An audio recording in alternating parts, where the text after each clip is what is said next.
Well, welcome to another episode where I'm going through my PS2 collection, and this time we'll get through the Bs at least.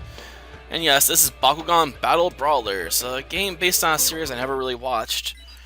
My brother picked up a couple of the toys, but I couldn't see the appeal of rolling plastic onto magnetic cards on a magnetic field.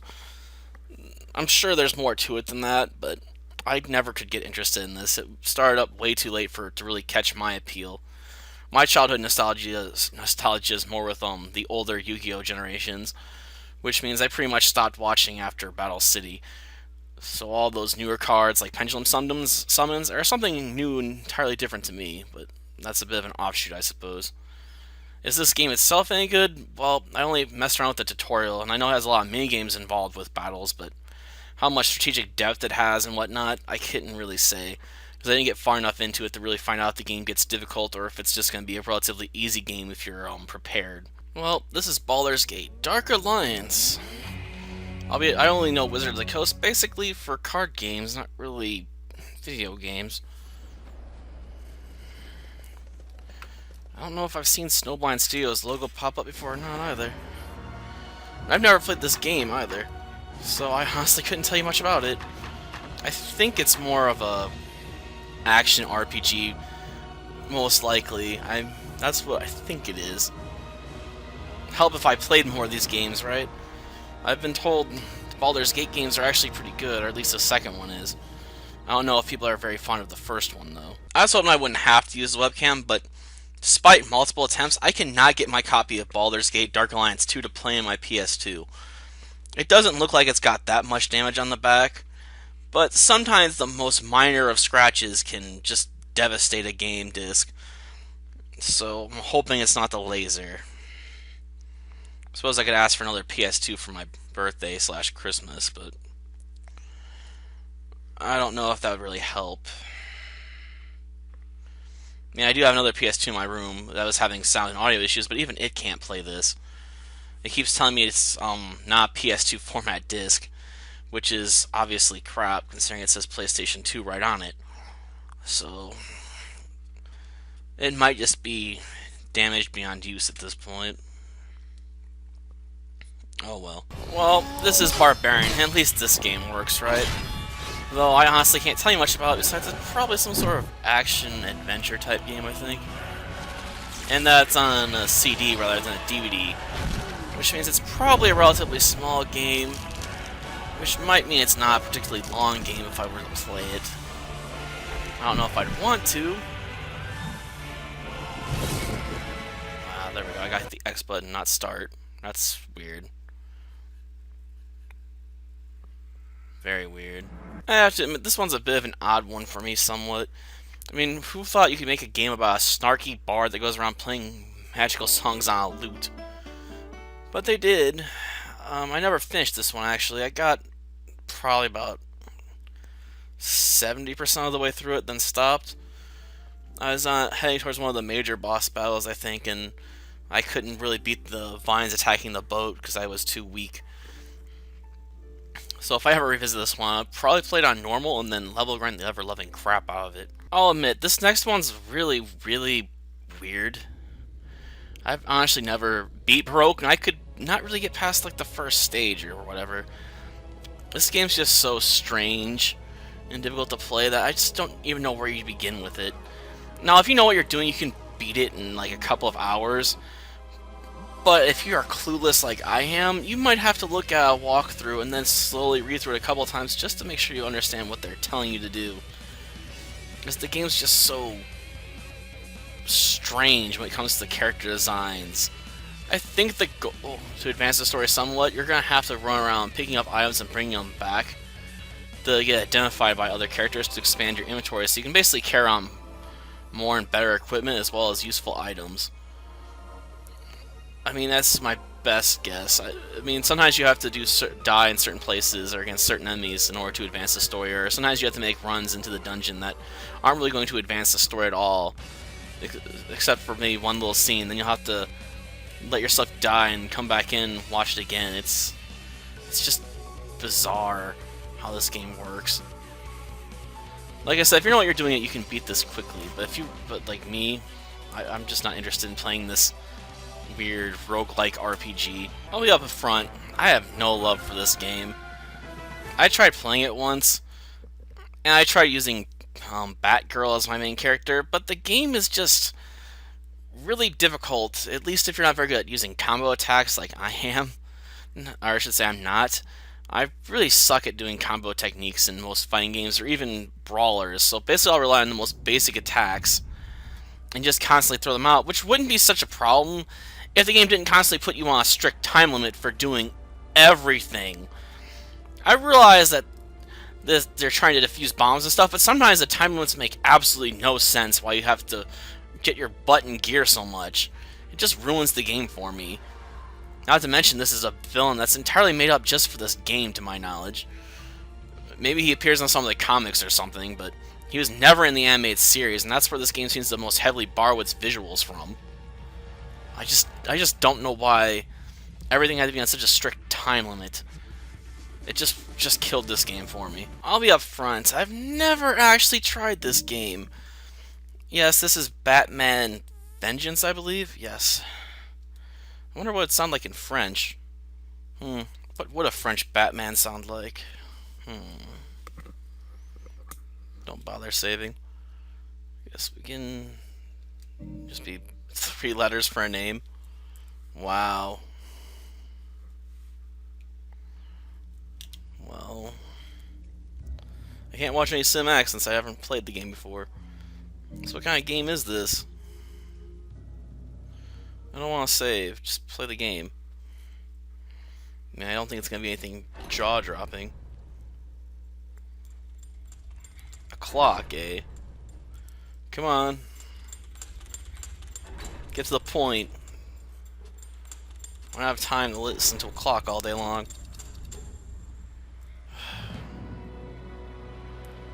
Is this going to be like another beat-em-up game? Only with some stealth elements into it, maybe? Gotham Chemical, huh? Isn't that where the Joker ended up being made?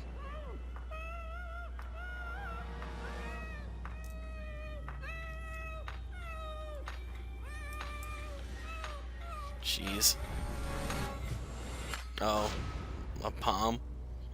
So we have to save her at the last minute or something? How are we even supposed to know she's even in there? And this one definitely borrowed from TAS as well, you can tell. Just by the look and feel of it. Can't say I'm particularly fond of Batman's model here, though, so far. And where's the Joker laughing from, anyway? Is this a long enough intro? Interesting title. Oh, I can change the brightness. Oh, that's about right for me.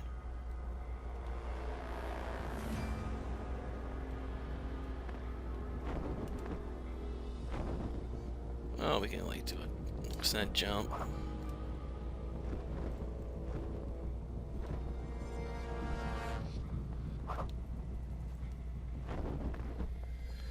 There's no enemies.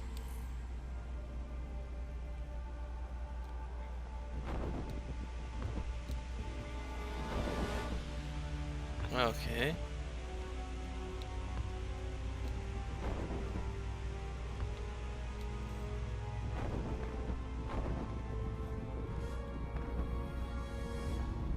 Where some enemies to fight, seriously.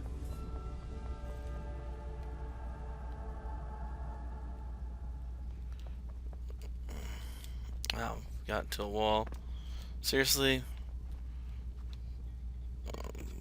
Those ladders need to be a bit bigger.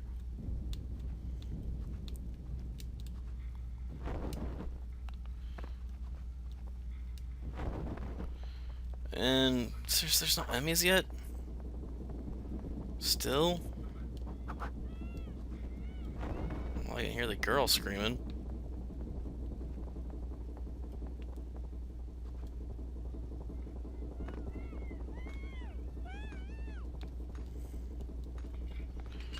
Buttons that share multiple functionalities. That's never a great idea. Let me guess, it's Harley Quinn.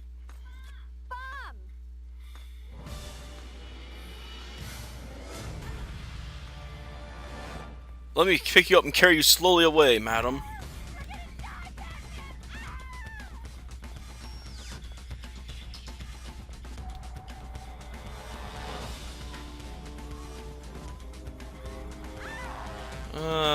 Tense music, but seriously, we gotta carry her to safety for our first mission? I'm disappointed. Well, that's enough of this game. I have to admit, I find myself a bit torn when it comes to Beyond Good and Evil. Not because I've tried it and didn't like it really, but because when people seem to promote it, it's almost always because the protagonist is a female character rather than anything else. I mean, maybe they're onto something, or maybe there's more. There's probably more to it than that, but it seems like there's a large emphasis on the main character, Jade, rather than the game itself. At least I think her name's Jade. It's been a while since I messed around with it, I have to admit. But yeah, this is Beyond Good and Evil. Maybe at some point I'll play this. We'll see. I have to admit, I don't have any real strong attachment to this game. Mostly because I hate vampires. I've always been more a fan of werewolves and werecats, werebears, that sort of stuff. So having a game by a character that's a vampire is a very big turnoff for me. Because as far as I'm concerned, who gives a crap? It's a vampire. Such a cold creature of the night is not worth my time or interest. It doesn't even matter how good the game is. It's already lost my interest because of the main character. But I bought this because it was cheap and I just had to have another PS2 game for my collection, so that's why I ended up having a copy of Blood Omen 2. The Legacy of Cain or whatever series, I guess, up top there. But yeah, this is a sequel to a game I don't even own or have played. Well, after repeat attempts, I cannot get my copy of Blood Rain to work in my PS2. Either of them, actually. I have two in my room. I'm guessing it's because there's 3 circular smudges on the back of the disc. So maybe it's not the CD player, it's not the disc reader that's going bad on my PS2, the one I use usually. But I just need to get some disc cleaner and try and clean up these CDs as best as I can. Maybe that will give them working again, because this one's obviously got serious smudges on it. But yeah, despite my hatred for basically everything vampire, I do have a soft spot for games about female characters, which is pretty much the only reason I got this game in the first place. And as if despite me, my copy of Blood Rain 2 works just fine. This one also has the Play It Again logo on the inside of the disc. So yes, this originally came from my local rental store that no longer exists. I don't know if I have much love for how this game plays though. I usually have to overlook the fact that the main character is a vampire, but yeah. I know I tested this one, my backwards compatible PS3 a long time ago, so I knew this one would probably work. I don't know about doing all that shooting and stuff while sliding on a pole. May not be good enough to do that. Don't know if I really care for the outfits either. That's just how I am sometimes. I suppose it is a bit weird to look at the bouncer, you know, going back on it. Because this is a game I actually reviewed a long time ago. I didn't upload a Let's Play for it, just a review video for it. And I barely managed to beat this game, even on its most lowest setting, basically, or was it normal I played on? I'm not particularly good at beat-em-up games, and basically a lot of the one-on-one boss fights would rip me a new one, because I'm just not very good at them. I usually go for stats rather than combo moves, which would have helped if I was good at pulling off combos, I'm sure. But yeah, this is a game I don't know if I'd ever want to Let's Play, because to get all the stuff in the game, you'd have to play through it multiple times, and I don't think I could beat it more than once. I have to admit, having a Native American character as the protagonist of a video game is rather rare. In fact, this is one of the few games I can think of where that's actually the case.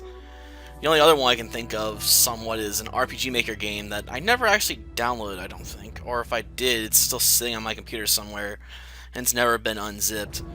But yes, this is Brave, which I'm going to assume is an action-adventure game, without even playing it or seeing any gameplay footage from it, because that's the norm usually. Heck, for all I know, it has RPG elements in it. I picked it up mostly because the main character is being a Native American. Maybe someday I'll play it though. Find out, I guess. This is one of those games I have to hate basically on general principle, because there's nothing wrong with the Breath of Fire series, yet this game effectively killed it. I mean, I have a very deep love for Breath of Fire 2. It's one of my favorite games. I've put a lot of time on the Game Boy Advance. And one of these days I'll definitely have to Let's Play it, because it's a game that deserves respect. But Dragon Quarter? Well, they killed the franchise.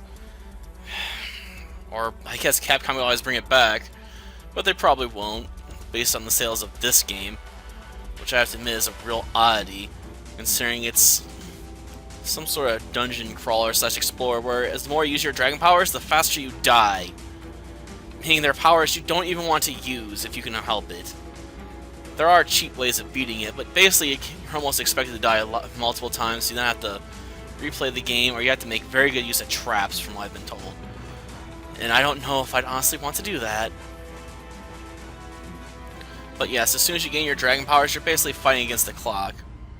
Isn't that great? No. Seriously, what's the point of being able to turn into a dragon if you can't use it as much as you want?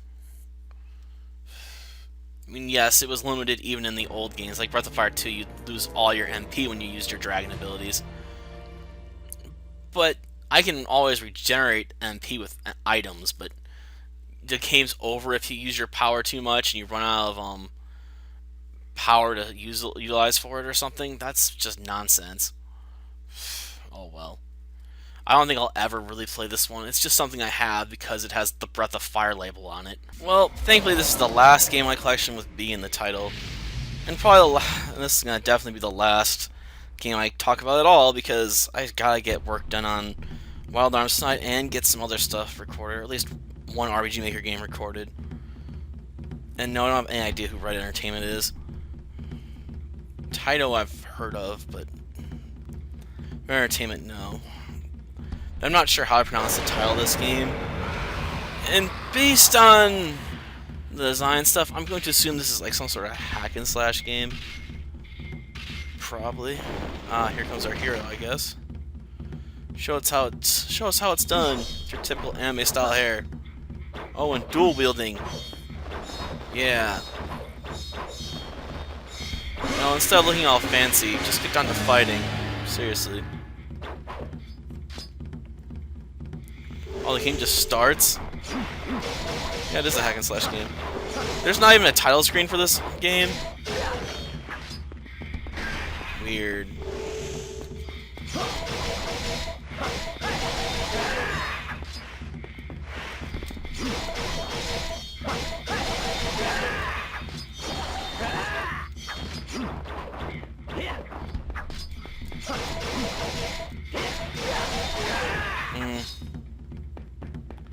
Where's another enemy at?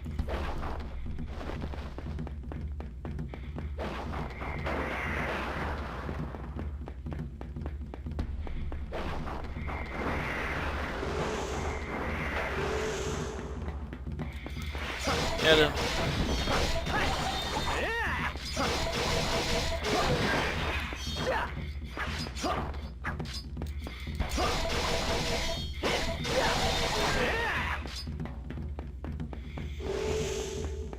where's the enemy at? I guess this is sort of fun for a little bit. Is that it? Can we now get to a tile screen?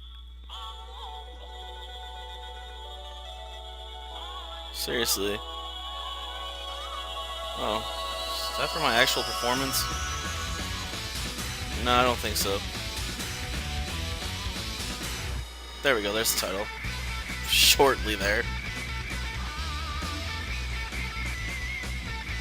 Now it's launching in intro credits. Jeez. Yeah, I'm not sure how to pronounce the title of this game, but I know the subtitle is The Forsaken City. Oh, if this game's any good, I couldn't tell you. If someone knows, leave a comment, please.